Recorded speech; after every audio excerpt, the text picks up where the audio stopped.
Excelência. Bom dia. Está dando para escutar? Sim. É um grande prazer receber vocês aqui hoje. Sou muito grata a todos que vieram celebrar a 5ª edição do Melanie Klein Estilo e Pensamento. Vou apresentar o Elias, embora ele não precise de apresentação. O Elias Malé da Rocha Barros é membro efetivo e didata da Sociedade Brasileira de Psicanálise de São Paulo e tem um título em inglês, Distinguished Fellow da Sociedade Britânica de Psicanálise. Ele também recebeu o prêmio Sigourney em 99, por toda uma série de trabalhos de vida inteira. Então, eu vou pedir que primeiro fale o Elias, depois o Alberto, Marina, Edu, e eu fico por último. As nossas falas são curtinhas. A palavra está com você, Elias.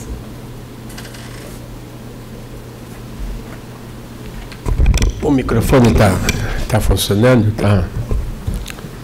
Bem, eu quero começar agradecendo, não pela distinção de ter sido convidado, mas pela oportunidade de estar entre amigos, grandes amigos de muitos anos, né? E amigos não apenas de trocas afetivas, mas amigos de troca de ideias, o que é tão raro nos dias de hoje.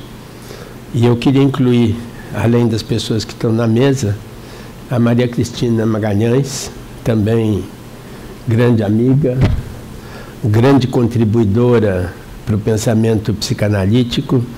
A gente tende a esquecer as editoras que estiveram por trás de toda essa produção psicanalítica, né? E a Escuta foi uma das primeiras editoras, né, a divulgar um pensamento psicanalítico variado, né, sem qualquer preconceito de orientação ou escola, além de ter uma das livrarias onde a gente sempre encontrava o que a gente desejava, né? Então, fica aqui também meu agradecimento à Escuta.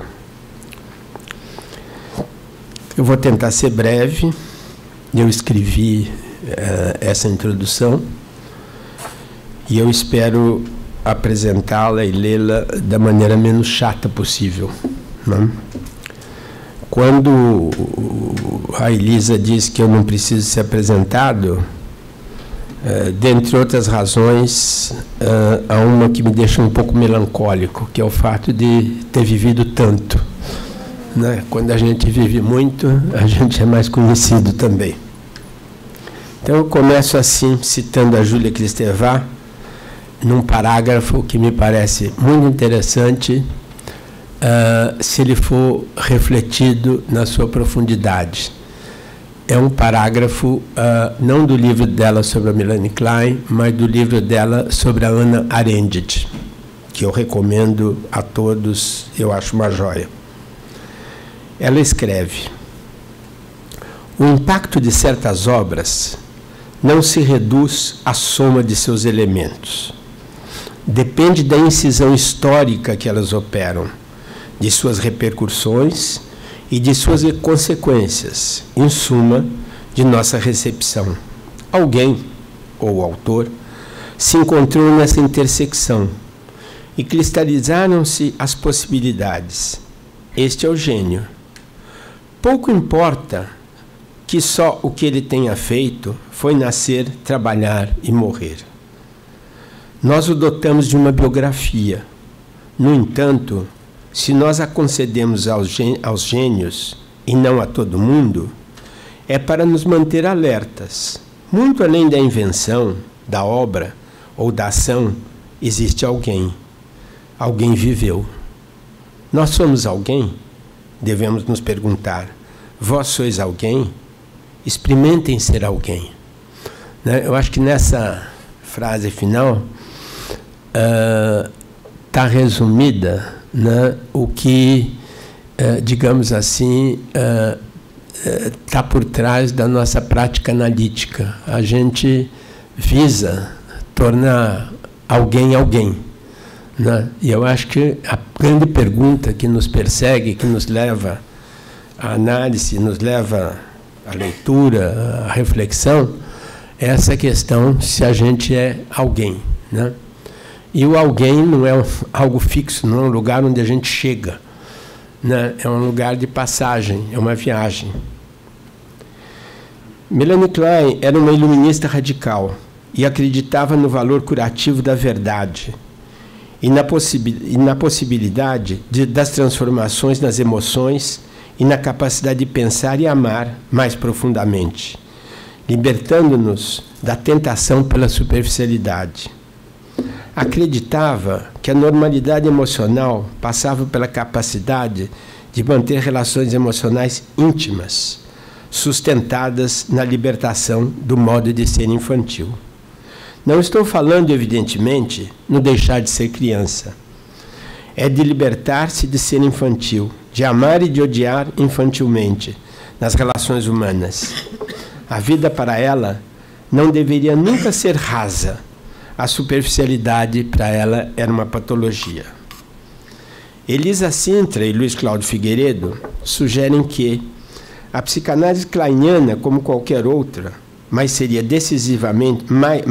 mais decisivamente do que muitos outros casos, nos exige fazer a diferença entre a criança e o infantil. As teorias de Melanie Klein procuram ser fiéis no conteúdo e na forma, nas teses e no estilo, a essa dimensão do infantil. E isso corresponde a uma dimensão atemporal. Isso é fundamental. Melhor dizendo, a algo sem tempo, zeitlos, operando em todos os processos psíquicos temporais, inclusive nos de desenvolvimento. A criança está no tempo, é uma categoria eminentemente temporal. A criança está no tempo e, por isso, um belo dia, a infância já ficou para trás. Uma de suas contribuições mais importantes é a ideia de que certas angústias básicas nunca poderiam aparecer espontaneamente por estarem fora do campo narrativo, ainda que existam aninhadas no psiquismo sob a forma de traços mentais e registros ainda não conhecidos. Penso que Klein não construiu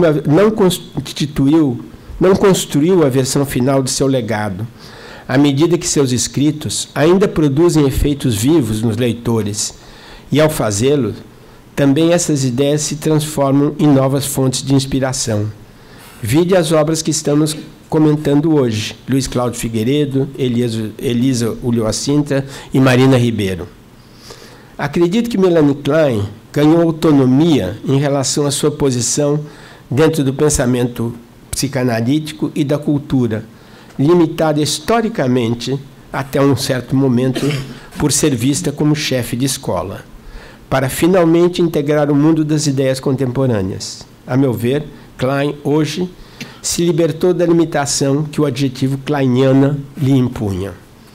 Klein foi a autora que apresentou o complemento mais importante à teoria freudiana da mente humana depois da fundação da nossa disciplina.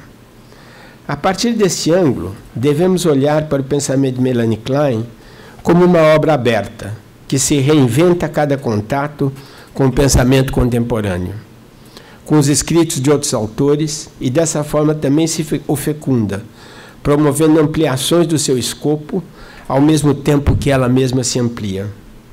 Dessa maneira, Klein continuará a inspirar novas perspectivas e a semear novos conceitos, derivados da compreensão profunda de seus trabalhos. Curiosamente, uma postagem na web atribui a ela um dizer que consiste em: quem bebe da árvore do conhecimento é expulso de algum paraíso. E assim alude a uma das contribuições mais importantes de Klein, qual seja a de que adquirir conhecimento através do pensar altera profundamente a maneira do indivíduo estar no mundo. Klein introduz na psicanálise a noção de que conhecer é terapêutico, através da ampliação da capacidade de pensar e de uma ampliação das conexões entre as redes afetivas. A expulsão do paraíso do indivíduo que conhece refere-se à libertação de uma falsa segurança, baseada num estado de espírito que prima pela superficialidade e pelo descompromisso afetivo nas relações humanas, sustentado em idealizações e cisões. Deixar de ser superficial em relações interpessoais torna-se o fator de saúde mental na sua concepção de saúde mental. É ampliando nossa capacidade de comunicação conosco e, consequentemente, com os outros, através da criação de novos símbolos e representações, base da construção de pensamentos, que podemos lidar com o sofrimento psíquico. O desenvolvimento humano, na concepção de nossa autora, não é linear. Ele é dialético e mais próximo de um processo em espiral. Porque a saúde mental está sempre ameaçada em sua estabilidade. Essa deve ser permanentemente reconquistada.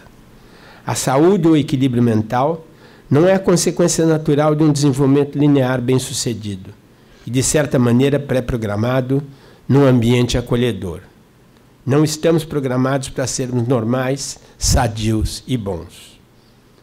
Qual seria a natureza seminal de seu legado? O que ela traz de absolutamente novo? Essa é uma pergunta aberta a cada leitor, a cada clínico, a cada novo autor. Recentemente, uma colega comentou que o número de citações de Melanie Klein nas bibliografias de trabalhos publicados em São Paulo havia caído dramaticamente nos últimos anos, manifestando dessa forma sua preocupação com a perda de interesse por essa autora. Minha resposta é dizer que hoje, muitos dos conceitos desenvolvidos por Melanie Klein já estão incorporados à psicanálise diretamente, ou se tornaram a semente de um avanço conceitual, sem que a referência à sua origem seja necessariamente mencionada. Sendo assim, a pesquisa para avaliar o peso e a importância de Klein na psicanálise deveria buscar, como sugerimos acima, não citações do seu nome, e sim na avaliação de conceitos originados do desenvolvimento e do aprofundamento de seu pensamento, tais como identificação projetiva, reverie, a noção de enactment, o estudo do narcisismo, a abordagem dos sonhos como expressão de funcionamento do mundo interno, na forma de pensamentos inconscientes, do conceito de fantasia inconsciente, como modo de incorporar o vivido, interpretando, qual seja, dando-lhe significados. Hoje, esse conjunto de conceitos e sua abordagem da clínica passará a constituir uma forma de conceber o ser humano e passaram a fazer parte de uma abordagem transmatricial, na expressão de Luiz Cláudio Figueiredo e Nelson Coelho Júnior. Precisamos dar um salto em relação a como encarar essa autora. Nessa perspectiva, nosso objeto de estudo atual, nesse contexto, não seria Melanie Klein como figura histórica, associada a um pensamento que poderíamos considerar equivocamente datado. E assim, o foco seria a lógica constitutiva de seu pensamento. É nesta lógica que encontramos a sua atualidade. A resposta a essa questão relativa ao objeto de estudo dessa obra tem sido elaborada de maneira singular, microscópica, e muito original por Elisa Ulloa Sintra, Luiz Cláudio Figueiredo, enquanto que Marina Ribeiro tem se dedicado a extrair e a examinar as consequências, em suas grandes linhas, de suas ideias e de sua presença nas obras de outros autores, originais como Bion, Ogden, Ferro, Figueiredo, Ulloa Sintra, Rocha Barros, Schuster, por exemplo. A Marina é a coordenadora, junto com a Elisa, do livro Por que Klein? Ainda como ponto central, gostaria de enfatizar a importância do conceito de posição, por ela introduzido para entendermos os processos de constituição da subjetividade. O conceito de posição foi introduzido por ela, e seu estudo foi muito ampliado, sobretudo por autores como Thomas Ogden, John Steiner e Ronald Britton. Posições são, antes de tudo, maneiras de gerar e organizar a experiência. Eu repito, posições são, antes de tudo, maneiras de gerar e organizar a experiência e de se relacionar com os afetos em função da ansiedade predominante. Elas operam através de uma oscilação contínua de caráter dialético. Uma posição só existe em relação à outra. A primeira delas, a esquizoparanoide, tem como modus operandi básico uma dinâmica baseada na necessidade de livrar-se da ameaça do viver, representada pelo excesso de ansiedade, através de um corte violento em relação àquela. O ser humano se defende da ansiedade persecutória, cindindo-se, projetando, negando as emoções.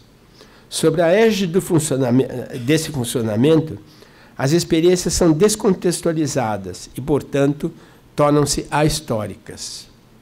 Existem fora do tempo, as diversas redes de afeto que nos constituem são desconectadas uma das outras. A capacidade de criar símbolos e representações fica empobrecida. Os aspectos expressivos da experiência perdem força. Por sua vez, a posição depressiva visa integrar afetos, às vezes contraditórios, através de um trabalho de elaboração que envolve produzir símbolos e representações capazes de conter as experiências emocionais através do pensamento. Ela situa as experiências num contexto histórico e amplia seus significados através da conexão de redes afetivas. Ronald Britton associa essa dialética existente entre as posições a um processo complexo de desenvolvimento, em espiral e assim progressivo, da capacidade de integração. Quero ainda mencionar a importância de mantermos uma atitude de curiosidade viva no exercício diário de nossa atividade profissional, enfatizando também que o estudo da dinâmica constitutiva da obra de Melanie Klein nos ajuda a compreender os mecanismos internos que regem os processos de expansão conceitual da própria psicanálise. Mas isso só será compreendido na importância de sua dimensão através da leitura de suas obras. Obrigado.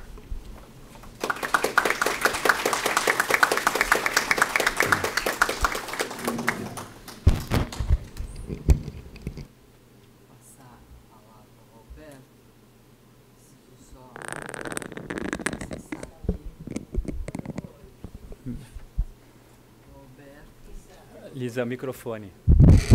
Alberto, tá melhor? Muniz da Rocha Barros, neto, é bacharel e doutor em filosofia pela USP e membro filiado da Sociedade Brasileira de Psicanálise de São Paulo. Obrigado, Elisa. Em primeiro lugar, eu também queria agradecer muito o convite, dizer que eu estou muito contente de estar aqui com tantos colegas, tanto aqui na mesa comigo, como vários amigos e colegas aqui na plateia. Agradecer também, eu queria também fazer minhas as palavras do meu pai sobre a importância, né, da escuta, toda essa tarefa de edição, e parabenizar, né, a Cristina Magalhães, foi uma grande pioneira nesse mundo e uma amiga aqui de todos nós. Eu queria também fazer uma homenagem a esses livros, né, que a gente está vendo na tela. Queria enfatizar um pouco o Melanie Klein, Estilo Pensamento, Por que Klein e Melanie Klein na Psicanálise Contemporânea. Esses estão entre alguns dos melhores trabalhos sobre Klein que a gente tem disponível por aí. Eles são muito bem escritos, são gostosos de ler, estão num registro didático muito bem bolado. Então, parabéns às autoras que estão aqui. A minha intervenção, eu dei um nome super cafona. Chama Melanie Klein, A Noite Estrelada. E eu vou explicar por quê. A gente pode, né, quando a gente aborda um autor... Esse aí deve estar melhor, né? Obrigado. Estava fazendo uns barulhos esquisitésimos, né? Pararam os barulhos esquisitos. Quando a gente aborda um autor psicanalítico, eu acho importante fazer uma distinção entre uma atitude mais historiográfica e de reconstrução do pensamento do autor. Essa é uma atividade acadêmica. E nesse sentido, é uma obra mais fechada.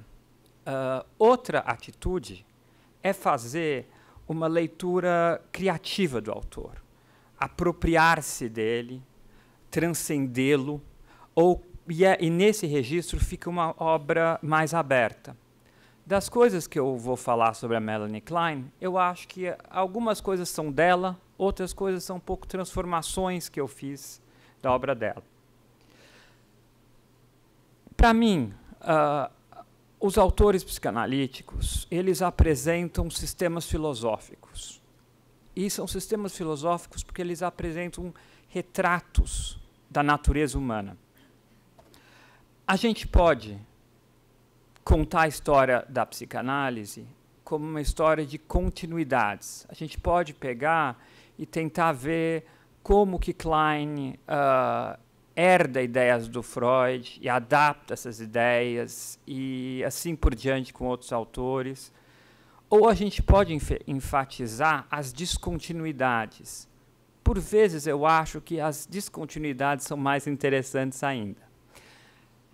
Mas o que eu vou falar da Melanie Klein, eu não quero enfatizar descontinuidades ou continuidades, eu quero dizer o que eu enxergo no retrato da Melanie Klein da natureza humana. E nisso, eu queria destacar 3 teses. Eu acho que a Melanie Klein introduz uma tese linguística, uma tese antropológica e uma tese psicopatológica. Eu vou tentar, eu sei que o tempo é pouco, mas eu queria tentar mostrar para vocês possíveis consequências clínicas dessas teses. Em relação à tese linguística, o Bion, num texto chamado sobre uma citação de Freud, um texto dos anos 70, 76, se não me engano, ele conta uma história. Ele diz que, quando ele fazia residência na psiquiatria, tinha uma gatinha preta que circulava lá sem parar, andava por tudo quanto é canto, e aquela gatinhazinha preta fazia xixi e cocô assim, de uma maneira totalmente desinibida. E a gatinha preta foi apelidada de Melanie Klein. E ela era Melanie, porque era preta, né? Melas é preto em grego. Ela era Klein, porque ela era pequena, e Klein é pequeno em alemão. E ela era Melanie Klein por ser uma despudorada, sem vergonha. A gente sabe, né, que a Melanie Klein introduz um vocabulário na psicanálise violento, sanguinário, de objetos parciais. É um troço esquisitíssimo. Elisa e Marina foram muito felizes nos trabalhos delas em caracterizar esse estilo como um estilo grotesco, aludindo à obra do Rabelais, talvez até Sade. Eu acho que elas estão 100% corretas, mas eu adicionaria mais uma dimensão.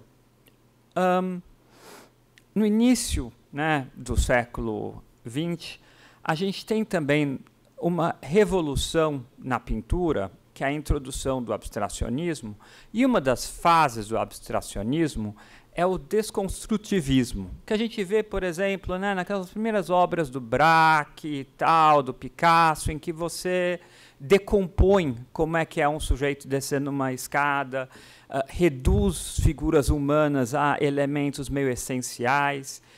E nisso eu acho que a Melanie Klein está criando uma espécie de um Lego para a gente. A fala dos nossos pacientes é como se eles trouxessem para a gente uma construçãozinha de Lego já pronta. Olha aqui essa nave do Star Wars. E a tarefa do analista é desmontar aquelas peças, entender que peças que aquela pessoa está usando.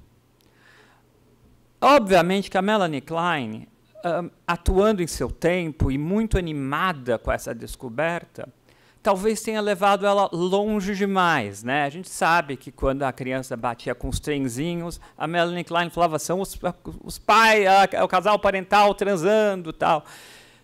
Mas a hipótese dela de que seria possível acessar esses blocos básicos do pensamento e decompor a brincadeira do trem em um grupo de blocos de Lego básico para reagrupar esses blocos de outra maneira, é uma tese muito interessante. Pode ser radical, pode ser perigosa, pode não funcionar, pouco importa. Ela é interessantíssima. Com a Melanie Klein, a linguagem deixa de ser puramente algo funcional e comunicativo. A linguagem, na Melanie Klein, como ela transparece numa sessão, ela precisa sempre ser retrabalhada. A gente estava outro dia, né, meus vários colegas aqui sabem disso, a gente estava numa aula do Luiz Cláudio. O Luiz Cláudio Figueiredo trouxe um exemplo de uma situação clínica do Bion, no qual um paciente está falando algumas coisas e o Bion extrai daquilo algo muito esquisito. Ele dá um salto interpretativo e que você fala, nossa, será que esse salto interpretativo é legítimo?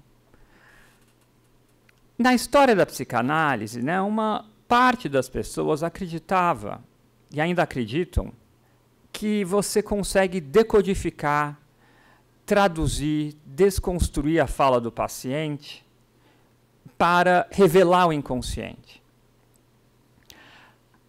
Porém, há a possibilidade, e eu acho que essa possibilidade é aberta pela Melanie Klein, e também, assim, já antecipada em alguma medida pelo Freud no Construções de Análise, de compreender que as interpretações psicanalíticas são atos poéticos e criativos. Eles não querem desvelar algo, mas querem provocar uma expansão do pensar. Então, essa seria a tese linguística da Melanie Klein.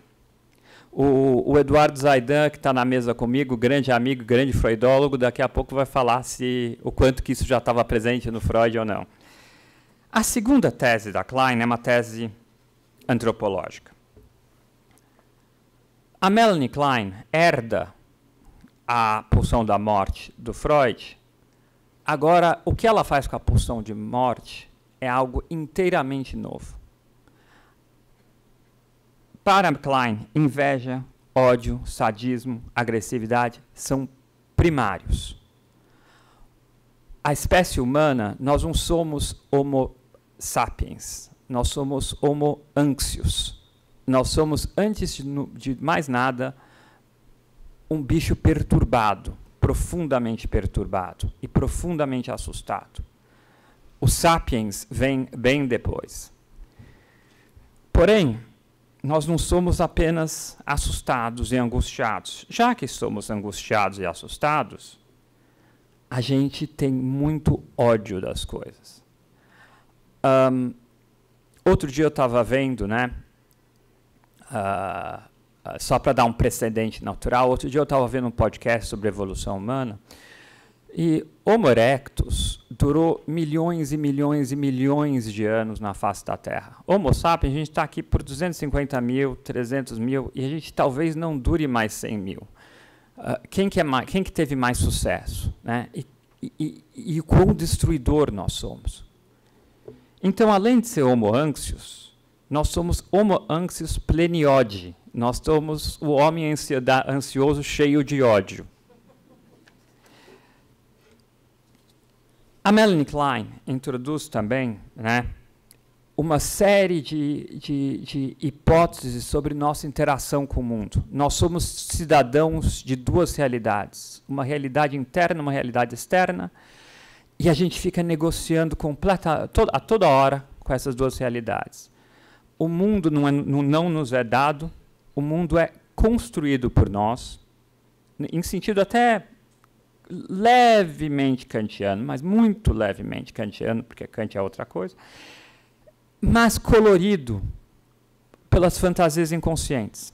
Isso significa que a clínica psicanalítica kleiniana precisa focar sempre no tipo de agressividade em curso, na fantasia inconsciente emergindo naquele momento e em fina sintonia com os processos de introjeção, projeção e identificação projetiva que estão acontecendo a cada instante. Essas seriam as consequências clínicas de uma tese antropológica da Melanie Klein. Por fim, a Melanie Klein tem uma tese psicopatológica. A gente sabe, né, que a Melanie Klein fala em esquizofrenia, paranoia, mania, depressão. Agora, vejam bem, eu vou só isolar o termo esquizofrenia. Esquizofrenia, né, foi pensada na psiquiatria pelo Kraepelin e o Bleuler entre 1908 e 1912. Em 27, já em plena época de atuação da Melanie Klein, o psiquiatra francês Mikalski, o Eugen Mikalski, escreveu um livro clássico chamado A Esquizofrenia. Bom, a Psicopatologia Geral do Karl Jaspers é de 1913. A distinção entre sintomas de primeira ordem e de segunda ordem de esquizofrenia, do Schneider, é de 1939. O Humke tem um artigo super importante sobre esquizofrenia também, de 1941. Eu fui olhar cada um desses termos da psiquiatria, e essa não é uma psiquiatria biológica ainda, não. Essa é uma psiquiatria altamente refinada do ponto de vista filosófico, na capacidade de descrição. E a Melanie Klein não cita nenhum desses autores. Por quê? Uma possibilidade é ignorância. Outra possibilidade é uma espécie de uma recusa um pouco neurótica desse mundo. Existe uma terceira possibilidade. E a terceira possibilidade é que eu acho que a Melanie Klein está utilizando esses termos com outro sentido. Volta e meia, eu dou aula lá na psiquiatria, lá no IPQ, e volta e meia no meu grupo, eu dou uma aula de optativa de psicanálise, a gente está conversando e fica no quarto andar, o serviço de psicoterapia. E volta e meia, quando a gente fala assim um pouco, tem um cara aqui que eu acho que é meio esquizofrênico, tal, os residentes brincam, mas esquizofrênico ou esquizofrênico de vocês lá do quarto andar? Porque a gente usa às vezes um outro termo para isso. A Melanie Klein faz uma coisa que filósofos fazem, que é apropriar-se de termos da linguagem comum e dar uma outra valência a esses termos.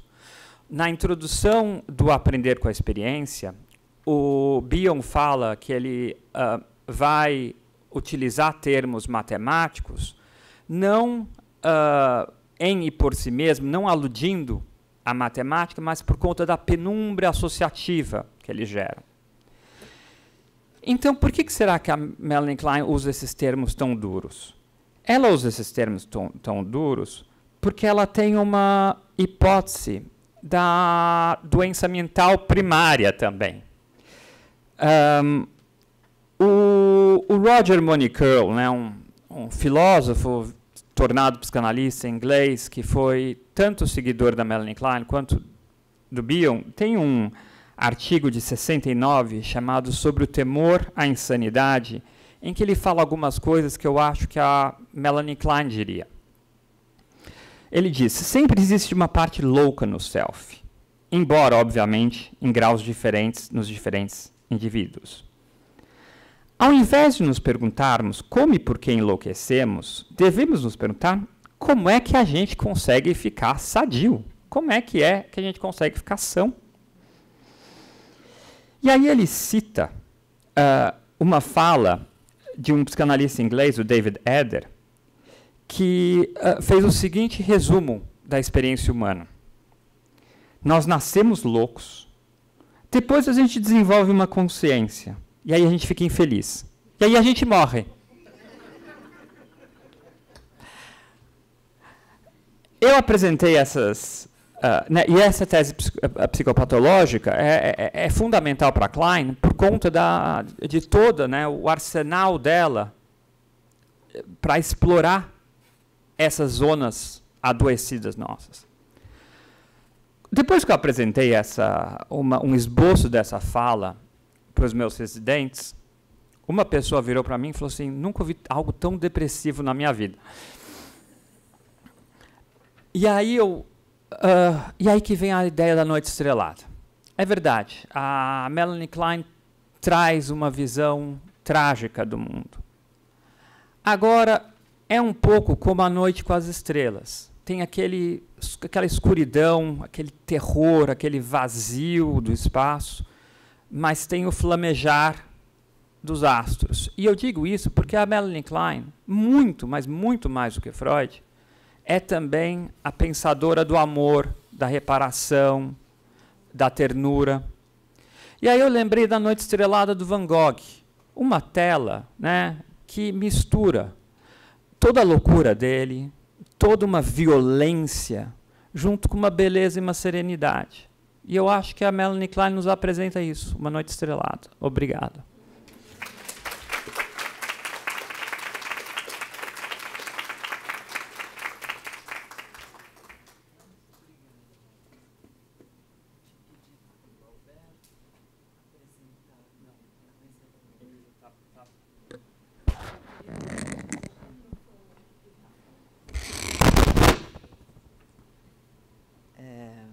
Queria agradecer muito a fala do Elias e do Alberto, muito inspiradoras, e vou procurar aqui como apresentar para vocês duas pessoas que vocês já conhecem, pelo menos a Marina Ribeiro, professora livre-docente do Instituto de Psicologia da USP, é coordenadora comigo do LIPSIC, que é o Laboratório Interinstitucional de Psicanálise Contemporânea, e é autora de diversos livros e artigos publicados em português e inglês. Os livros de 2025 são A Conversa Sonhante e o Why Read Klein, que ela vai falar brevemente. Ela é a coordenadora de uma série da Blucher que se chama Academia da Psicanálise.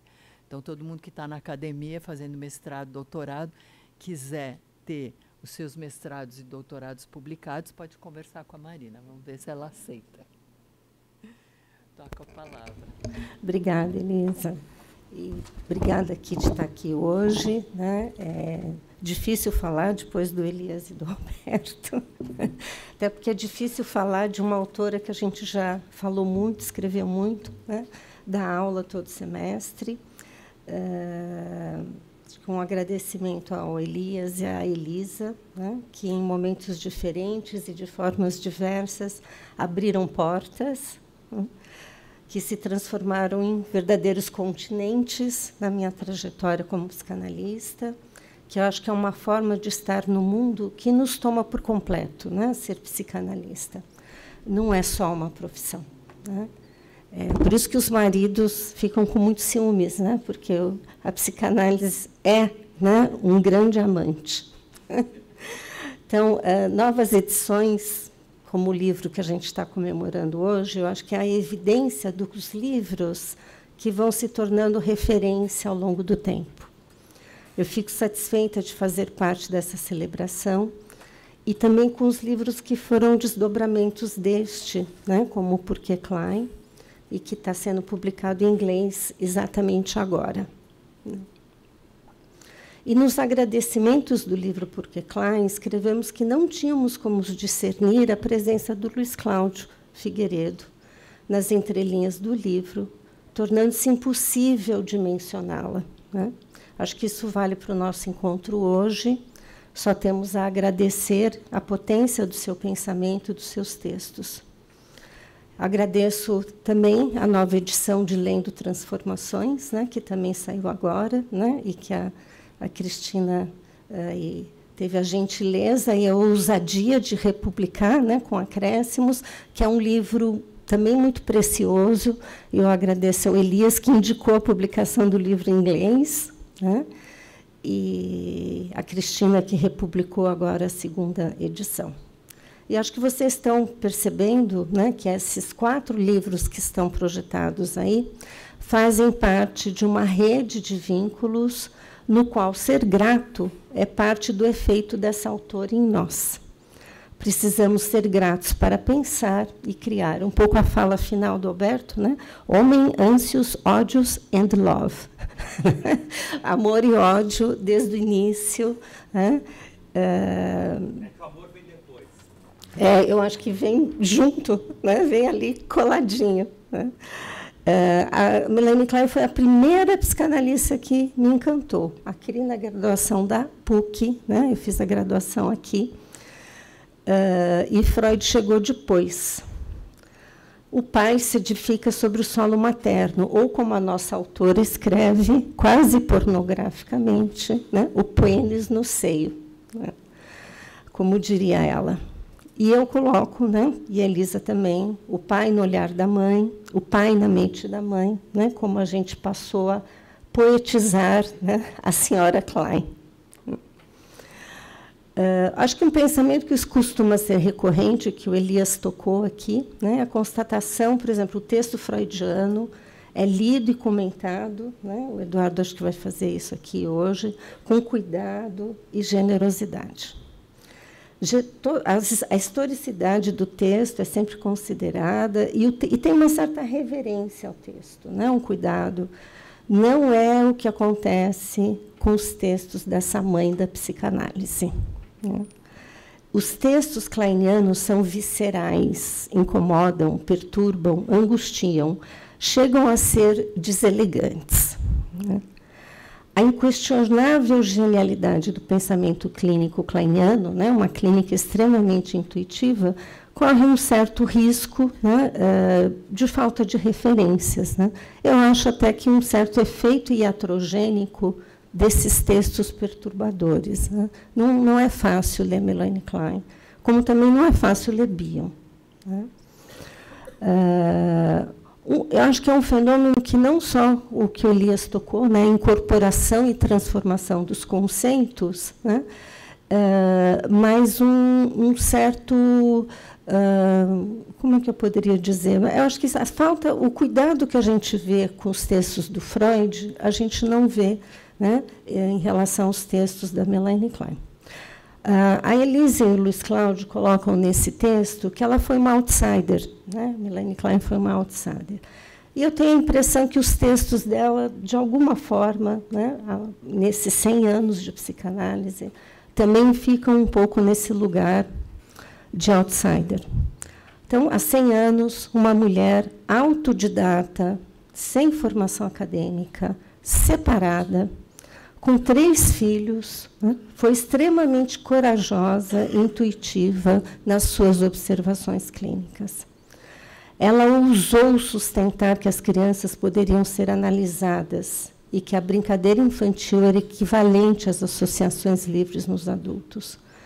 Algo extremamente comum, né, quando eu falo isso no 2º ano lá da USP, as pessoas, mas foi a Melanie Klein? Eu falei, sim, foi a Melanie Klein que bancou isso. Né? Então, a frase que ilumina o nosso evento hoje está na autobiografia da Melanie Klein, que é curtinha, ela tem umas 35 páginas só, e também foi publicada em 2019, né, pela Blucher. E até a Elisa brincou comigo, né, da onipotência da frase, né? Está ali, eu vou ler, dentro dos limites da capacidade humana, ela coloca dentro dos limites. Né?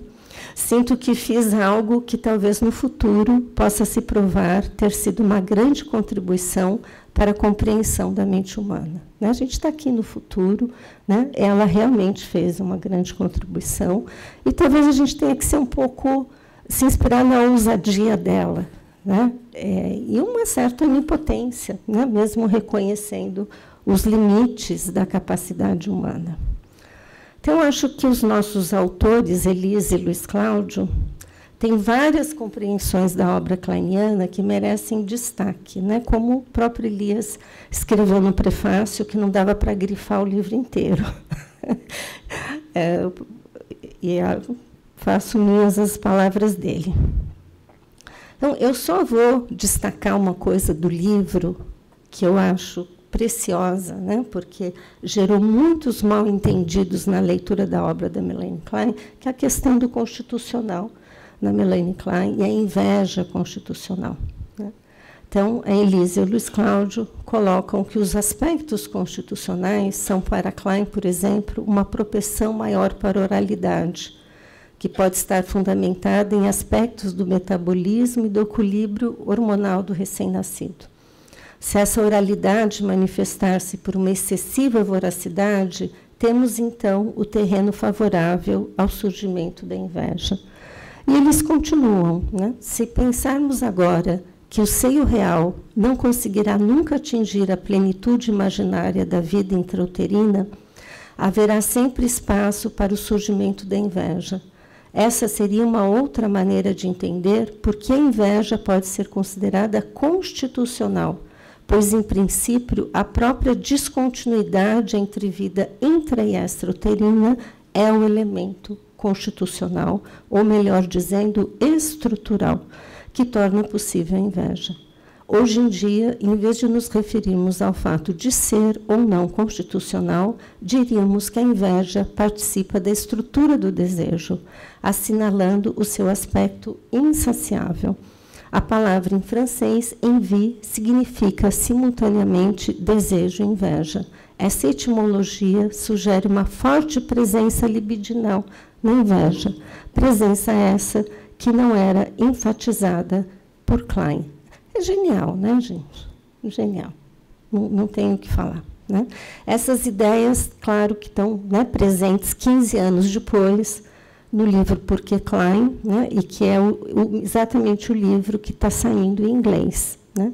Só um parênteses, o livro ali, laranjinha, que vocês estão vendo, é um evento que eu e Elisa organizamos na USP em 2017, e o livro foi publicado em 2019, e está no YouTube também, né, para quem quiser assistir esse evento. Isso que é o bom do YouTube, né? As coisas ficam lá para sempre, né? Acho eu, né? Não sei, né? Até o mundo acabar. Enfim. Vou falar só brevemente de dois autores. Claro que eu vou falar do Ogden, né? Acho que dá tempo de falar do Hinswood também, né? Que acho que é um autor muito importante. Também fez essa trajetória Klein-Bion, né? Que eu também fiz, né? Ele vai destacar a ousadia da Melanie Klein ao sustentar uma mudança de foco no trabalho de análise da questão energética freudiana para os afetos e suas angústias. Em segundo, sua problematização quanto à precisão da interpretação. Isso é muito legal, gente. A Melanie Klein, em vários momentos, o que acontece com o paciente depois da interpretação? Né? Ela era muito atenta e como que isso, né, vai aparecer também, né, na obra do Bion, como a questão da linguagem, né, como é que você comunica, né, o que você está não só percebendo do paciente, mas o que você está intuindo do paciente. Né? E se o Hinswood fala, se o analista for bem-sucedido em sua capacidade de colocar em palavras angústia, de construir uma narrativa, é observável a mudança que se segue à interpretação. A criança passa a brincar livremente e o adulto a pensar. Como sinônimo de fantasias inconscientes, encontramos no texto de Hinswood a expressão drama narrativo, referindo-se talvez ao vasto campo de pesquisa sobre a narratividade na sessão, a capacidade narrativa exitosa da dupla analítica, a linguagem de êxito, né, a linguagem de alcance psicanalítico do Bion, né, ou seja, as transformações do pensamento da Melanie Klein, mas que permanece a conexão ética, né, com os textos originais, e que é o que faz o Ogden. Né? Eu tenho que destacar as contribuições do Ogden, né, para essa leitura contemporânea da Melanie Klein, que estão no livro tanto Por que Klein quanto no livro Por que Ogden. Né? A compreensão que ele faz da fantasia inconsciente como uma estrutura psicológica profunda, análoga ao conceito de Kominsky de estrutura linguística profunda, né? Mas também genial, né? Ogden compreende o processo de identificação projetiva como uma forma de terceiridade intersubjetiva, né? Eu escrevi justamente um artigo da identificação projetiva ao terceiro analítico, né? Que é outro conceito do Ogden. E ele vai compreender as posições kleinianas, eu acho que o Elias falou um pouco disso, né? Como organizações psicológicas que determinam formas de atribuir significado à experiência, e como polos de uma dialética, né? Ou seja, elas estão sempre presentes, né? Essas duas posições. A esquizoparanoide como um estado de ser ahistórico e a depressiva um self historicamente enraizado.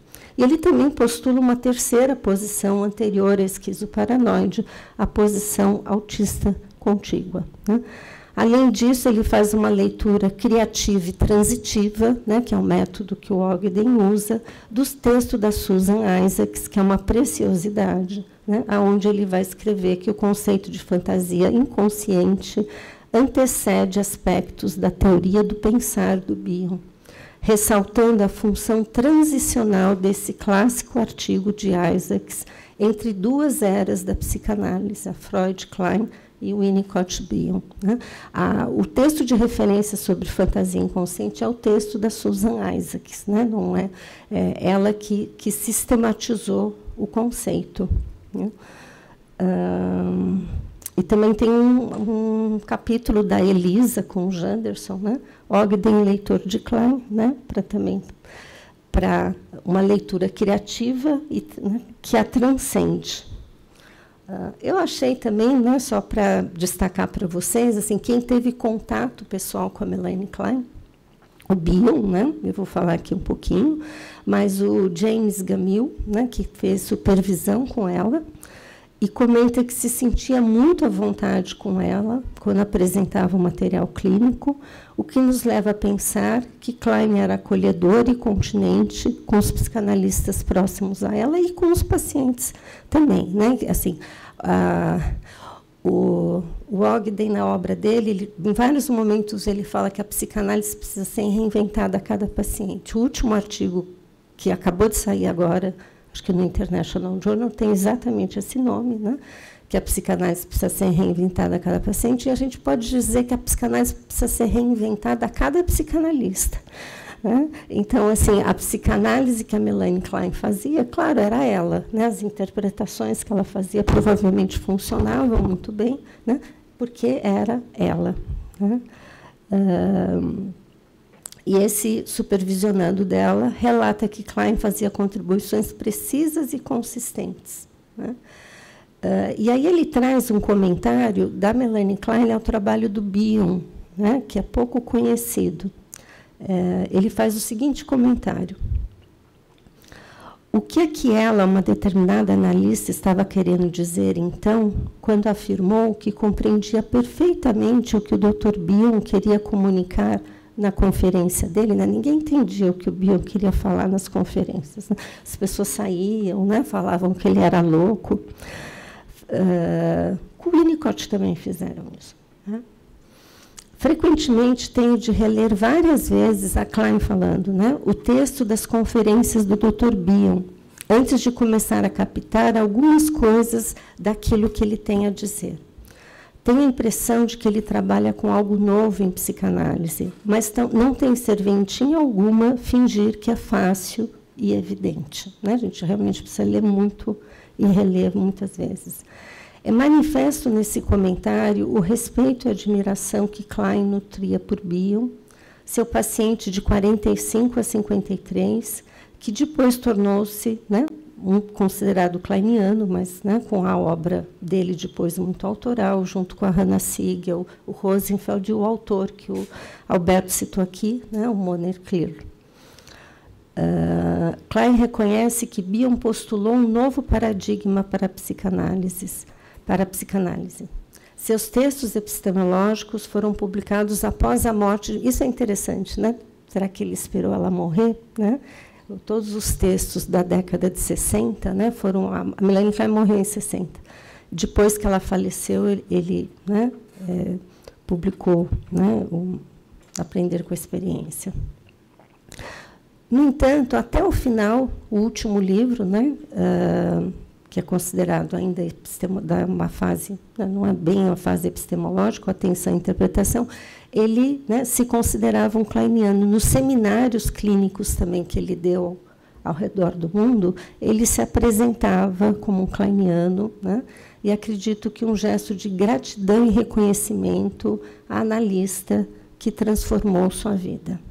Inclusive, assim, Melanie Klein é lida, né, ali na Califórnia, via o Bion, né? Ela foi redescoberta via o Bion. As pessoas foram ler Melanie Klein em função do Bion. Então, estou terminando, eu vou só fazer algumas notas dessa autobiografia da Melanie Klein, que eu escrevi da pequena Melanie, né, que eu acho que o Alberto falou bem, da gatinha, né, a senhora Klein. Né? As autobiografias são... Né, o Elias também gosta, né, das autobiografias. Eu gosto muito das autobiografias. Então, eu pergunto aqui, será a escrita autobiográfica a elaboração momentânea de uma vida? Né? Como é que alguém, no final da vida, vai escrever a autobiografia? Chegando ao fim da trajetória, nós nos remetemos ao começo, na busca por aquilo que inspirou o caminho, o sentido encontrado no a posteriori do percurso. Obra e vida inevitavelmente se entrelaçam, sendo produto da nossa racionalidade essa dimensão, né, insustentável. A narrativa autobiográfica pode ser lida como um sonho, né, como uma sessão de análise. A autobiografia de Klein seria o testemunho de um processo de elaboração da experiência da proximidade da sua morte, uma despedida. É linda a autobiografia, quem quiser ler. O sentimento de nostalgia que transborda pelas margens do texto autobiográfico de Klein seria a busca pelo sentido do que a moveu na vida, sentido que implica um estado de lucidez daqueles que construíram recursos psíquicos para se deparar com a verdade emocional de suas vidas e com o árduo enfrentamento de suas perdas, com a nossa loucura, né? Que a gente tem que dar conta, né, ao tempo todo, ao longo da vida.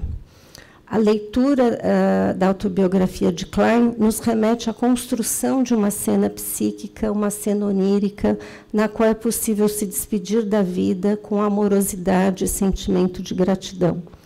Os vínculos amorosos podem ser compreendidos como um objeto bom constituído por cenas de trocas afetivas gratificantes, memórias em sentimentos, ou a proposta genial, né, da Elise e do Luiz Cláudio, memórias em sensações.